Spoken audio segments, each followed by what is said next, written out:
আজ বানালাম বন্ধুরা ডিমের কারি। তোমরা জানিও এই ডিমের কারিটা কীরকম হয়েছে, তোমরাও বাড়িতে বানিও। ডিমগুলোকে সিদ্ধ করে নিয়ে গরম তেলে একে একে দেখো ছেড়ে দিলাম। তাতে দিয়ে দিলাম কিছুটা হলুদ, কিছুটা নুন।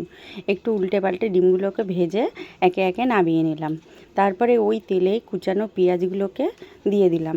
একটু ভাজা ভাজা করে নুন হলুদ দিয়ে তারপরে আবার একটু নেড়ে নিলাম। তারপরে কিছুক্ষণ পরে তার মধ্যে দিয়ে দিলাম আদা রসুনের পেস্ট। দেওয়ার পরে কাঁচা লঙ্কা দিয়ে একটু নেড়ে চেড়ে লঙ্কার গুঁড়ো জিরে গুঁড়ো দিয়ে পেঁয়াজটার সাথে ভালো করে দেখো মিশিয়ে নিলাম। তারপরে দিয়ে দিলাম টমেটো কুচি।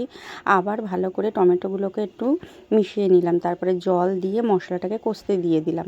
যেই মশলাটা কষে তেল ছেড়ে দিল তখনই দিয়ে দিলাম ডিমগুলো দেওয়ার পরে এবারে নেড়ে চেড়ে তাতে একটু গরম মশলা দিয়ে জল দিয়ে ডিমের কারিটাকে নামিয়ে নিলাম। তোমরা কিন্তু জানিও বন্ধু ডিমের কারিটা কীরকম হলো। আর যদি ভিডিওটা ভালো লাগে তাহলে কিন্তু একটা লাইক করতে ভুলো না। আজকের মতো টাটা।